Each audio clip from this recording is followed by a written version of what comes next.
ನಿಮ್ಮ ಹಳೆಯ ಚಿನ್ನದ ಒಡವೆನ ಅಧಿಕ ಬೆಲೆಗೆ ಮಾರಬೇಕೆ? ಆಟಿಕಾಗೆ ಕಾಲ್ ಮಾಡಿ 8880 ಅಟ್ಟಿಕಾ ಗೋಲ್ಡ್ ಕಂಪನಿ.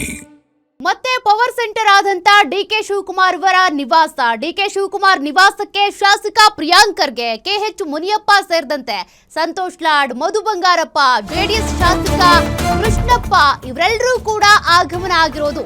ಹೀಗಾಗಿ ಮತ್ತೆ ಪವರ್ ಸೆಂಟರ್ ಆಗಿದೆ ಡಿಕೆ ಶಿವಕುಮಾರ್ ನಿವಾಸ.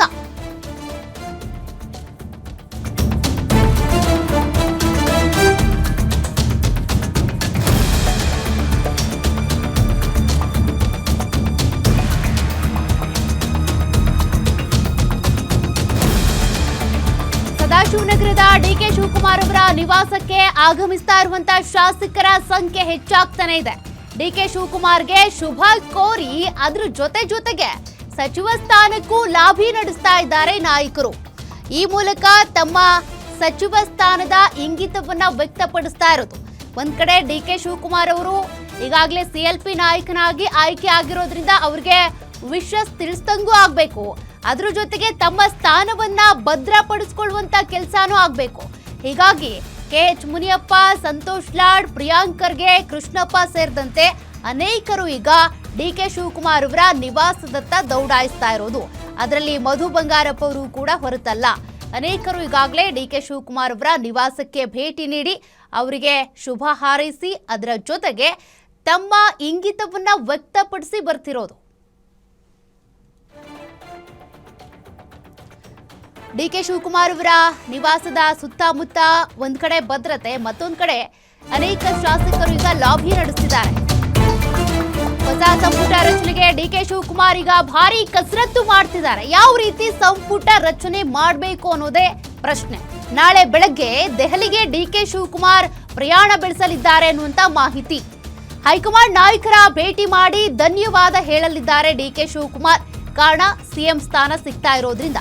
ಇನ್ನು ಮಲ್ಲಿಕಾರ್ಜುನ್ ಖರ್ಗೆ ಕಲಬುರಗಿಯಲ್ಲಿದ್ರೂ ಕೂಡ ಡಿಕೆ ಶಿವಕುಮಾರ್ ದೆಹಲಿಗೆ ಪ್ರಯಾಣ ಬೆಳೆಸ್ತಿದ್ದಾರೆ.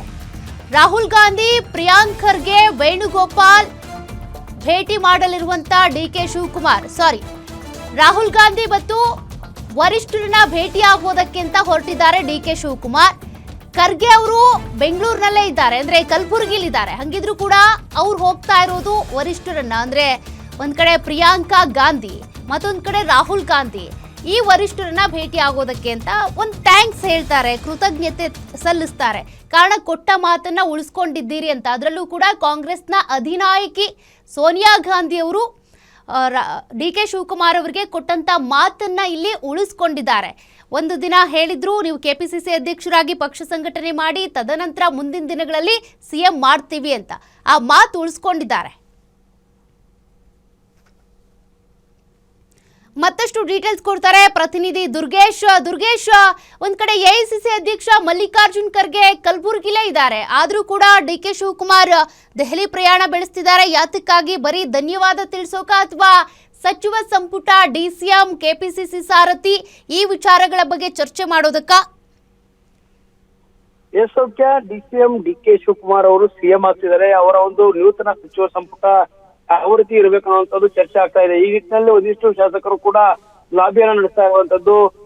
ತಮ್ಮ ಒಂದು ಕೋಟಾದಿದೆ, ಅಂದ್ರೆ ಡಿಕೆ ಶಿವಕುಮಾರ್ ಅವರ ಕೋಟ, ಸಿದ್ದರಾಮಯ್ಯ ಅವರ ಕೋಟ, ಮತ್ತೆ ಹೈಕಮಾಂಡ್ ಕೋಟ ಅನ್ನುವಂತ ಲೆಕ್ಕಾಚಾರ ಇರುತ್ತೆ. ಈ ನಿಟ್ಟಿನಲ್ಲಿ ಡಿಕೆ ಶಿವಕುಮಾರ್ ದೆಹಲಿಗೆ ತೆರಳಿ ಅಲ್ಲಿ ಹೈಕಮಾಂಡ್ ನಾಯಕರನ್ನ ಭೇಟಿಯಾಗಿ ಒಂದಿಷ್ಟು ಅಭಿನಂದನೆ ಸಲ್ಲಿಸುವಂತ ಕೆಲಸ ಆಗುತ್ತೆ. ಅದಾದ ಬಳಿಕ ತಮ್ಮ ಒಂದು ಪಟ್ಟಿಗೆ ಹೈಕಮಾಂಡ್ ನಾಯಕರು ಅವಕಾಶವನ್ನು ಮಾಡಿಕೊಡ್ಬೇಕು ಅನ್ನೋ ನಿಟ್ಟಿನಲ್ಲಿ ಒಂದಿಷ್ಟು ಮನವಿ ಮಾಡಲಾಗುತ್ತೆ. ಪ್ರಮುಖವಾಗಿ ಡಿಕೆ ಶಿವಕುಮಾರ್ ಯಾರಿಗೆಲ್ಲ ಭರವಸೆನ ಕೊಟ್ಟಿದ್ದಾರೆ ಮತ್ತು ಯಾವ ಯಾವ ಆಧಾರ ಅಂದ್ರೆ ಪ್ರಾದೇಶಿಕವಾರು ಮತ್ತು ಜಿಲ್ಲಾವಾರು ಯಾವ ರೀತಿ ಕ್ಯಾಬಿನೆಟ್ ಪೋರ್ಟ್ಫೋಲಿಯೋಗಳನ್ನ ಮಾಡ್ಬೇಕನ್ನುವಂಥದ್ದು ಕೂಡ ಮುಖ್ಯವಾಗಿರುತ್ತೆ. ಹೀಗಾಗಿ ಡಿಕೆ ಶಿವಕುಮಾರ್ ದೆಹಲಿಯಲ್ಲಿ ಕೆ.ಸಿ. ವೇಣುಗೋಪಾಲ್, ಸುರ್ಜೇವಾಲಾ ಮತ್ತು ರಾಹುಲ್ ಗಾಂಧಿ, ಸೋನಿಯಾ ಗಾಂಧಿ, ಪ್ರಿಯಾಂಕಾ ಗಾಂಧಿ ಅವರನ್ನ ಭೇಟಿಯಾಗಿ ಒಂದಿಷ್ಟು ಪದಗ್ರಹಣ ಕಾರ್ಯಕ್ರಮಕ್ಕೆ ಆಹ್ವಾನ ಕೊಡೋದ್ರ ಜೊತೆಗೆ ಇಂತಹ ನಾಯಕರಿಗೆ, ಇಂತಹ ಶಾಸಕರಿಗೆ ಅವಕಾಶವನ್ನ ನನ್ನ ಒಂದು ಕ್ಯಾಬಿನೆಟ್ ನಲ್ಲಿ ಅವಕಾಶ ಮಾಡಿಕೊಡಿ ಅನ್ನೋ ನಿಟ್ಟಿನಲ್ಲಿ ಅವರ ಅನುಮತಿಯನ್ನ ಪಡೆಯಬೇಕಾಗುತ್ತೆ. ಜೊತೆಗೆ ಸಿದ್ದರಾಮಯ್ಯ ಅವರು ಕೂಡ ಒಂದಿಷ್ಟು ಹೆಸರುಗಳನ್ನ ಸೂಚಿಸುತ್ತಾರೆ. ಅದಕ್ಕೆ ಹೈಕಮಾಂಡ್ ನಾಯಕರು ಯಾವ ರೀತಿ ಅವಕಾಶವನ್ನ ಮಾಡಿಕೊಡ್ತಾರೆ ಅನ್ನೋದು ಬಹಳ ಕುತೂಹಲ ಮೂಡಿಸ್ತಾ ಇದೆ. ಹೀಗಾಗಿ